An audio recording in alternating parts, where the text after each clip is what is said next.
things change all the time. I mean, like I said, Friday he was going to throw, and then the weather, and we got day games. You know, he's fouling, getting hit in the heel, and so there's a lot of variables that change on a daily basis with him that we don't, normally come across in pitchers. So right now, I thought again today was a great day for him, and I think we'll take the next step forward here in the coming days. How much are you kind of reading into it seemed like he got a lot of swing and miss today? Are those kind of the signs that tell you he's executing the way you want? Are there other things you're kind of looking at in these sessions that kind of you're basing the evaluation off of? Yeah, I mean, for sure. Anytime you get swing or miss, whether big leaguers or minor leaguers, but it's more like how the swing and miss is coming. It wasn't just pure power and velocity. He got some swing and misses on his off-speed pitches. He's being able to keep guys off balance and mess up their timing. So, there's different types of misses, and so I think from that standpoint, those are good things. The ability to command pitches, different types of pitches to get guys off, kind of off their timing, and get out and get swing and miss in the strike zone. I think that's also important. It's not just balls and dirt chase type things where guys are guessing and they're swinging. He's getting misses in the strike zone. So I think that's one. I think two, when you look at being able to get into the third inning and 44 pitches, is being able to maintain that stuff through the entire outing. Sometimes guys in rehab, you start kind of seeing things trend down, quality of stuff or velocity or just their overall, physical shape. And he didn't show any signs of that. And so I think those are all, again, positive signs. Things that we saw in his first live BP.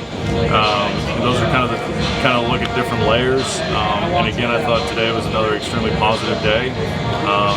And as usual,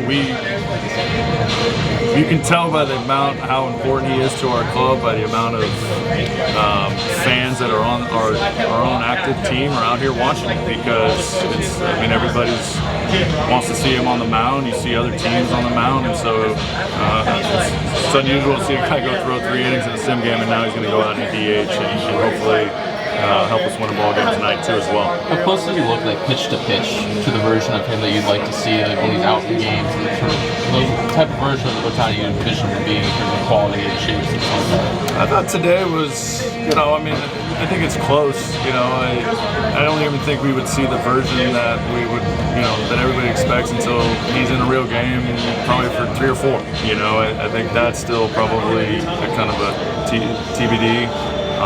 But from pitch to pitch, I thought he was in command the whole time today. So you're just sitting back and just watching it. There wasn't a whole lot to say. He was doing whatever he wanted with the baseball, with every pitch he wanted to. He felt very convicted and confident in every pitch that he threw that he was going to get a guy out. So those are all positive signs. Has the plan still been keeping him the 4 to 6 range velocity-wise? He was today. I don't know if that's a plan or as much as just just throwing the baseball. I think there's more in there if he needs it, but I think right now it's more about executing good pitches and keeping it kind of an even intensity throughout the outing and trying not to spike it in different ways. And if that's 94 to 96, that's a good thing. But if that's 5 to 7, then that's fine too. But it's more about not having to go out there and try to get more on specific batters. That's going to happen naturally over the course of the game. You're facing, if he was facing the Padres, he's probably going to be 4 to 6, but Tatis, Machado, Merrill, those guys come up. I'm sure in that situation that's intense, there's probably going to be a little bit more in there. But we have to plan for that too as well, because it's going to happen in real games, so we got to make sure that it happens, even in simulated games. Snell and Glasnow have both said, in the last week or two, they're finally starting to feel back to normal, and obviously throwing pins today. How much more encouraged have you guys become just with where they're at, with the steps they've taken the last week or two here? Yeah, I think the last 10 days have been good for both those guys. Seeing Blake today live in front of us was great. His arm looks, for the first time probably all year, free and easy. Delivery, got synced up there at the end. It was a little off early, but arm-wise, it's as clean as it's been in a long time. So that's good for Blake, and with Glass, he's got his 3rd bullpen under himself today. His velocity is great. He's been 5 and 6. Everything looks good. He's feeling great. He really has been feeling good, and the ball has been coming out really good. So, we'll wrap our head around, Snell's going to throw another bullpen for sure, and we're going to kind of wrap our head around on Glass and try to figure out, maybe what the next 7 to 10 days look like for him too, and try to see what that progression looks like. Like with a potential live. Yeah, I mean, whether how many bullpens we want to throw, but we said this all along too. I mean, we got to get both those guys to a point where they can come in and take down, probably 5 innings, and it's no secret. The short starts really put a heavy burden on our bullpen, and these guys in our bullpen have really answered the call and been doing some incredible things to pick up some outings where we've gone short, and so we got to make sure we put ourselves collectively in a good position. As great as they are, only coming out there for 3 innings and then having to take down 6 or 7 innings in the bullpen is not ideal. So we got to make sure they're in a position to be able to go out there and at least give us, enough innings to where we can shorten the game as much as possible. You said Snell's arm looked as free and easy as it has all year. You mean spring training as well? No, probably not maybe that far back, but obviously those first couple outings he didn't look right. And then through this process of kind of starting and then stopping again, today was probably the best we've seen him just free and easy.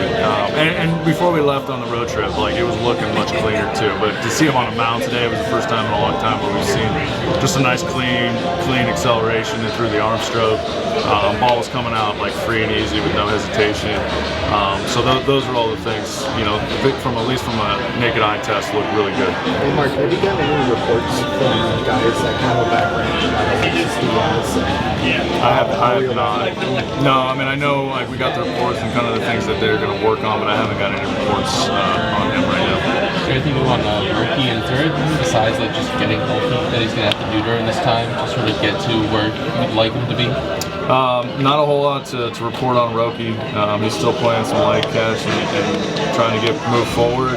I think right now we got to get him in a position where he feels confident in his ability to throw the baseball. And right now, until we can get where he feels comfortable, and his throw feels good and he feels healthy, completely healthy, then I don't think, we're not really messing around with the throw. So there's not a lot to report. He's been throwing still just light catch, and not a lot of work on in light catch right now.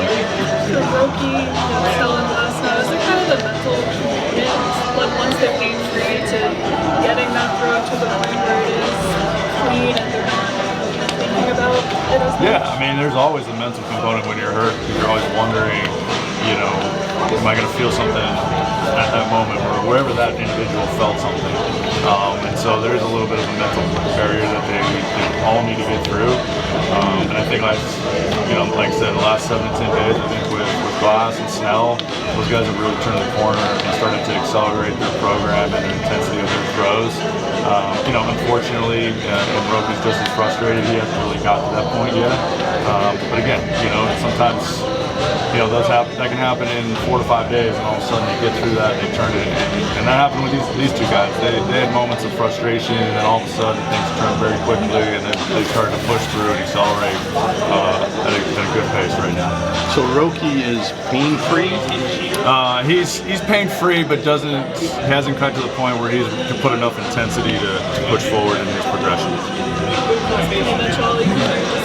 Yeah, it's just a light catch, more of just exercising in his throw, not necessarily pushing the throw. Thanks. Yep.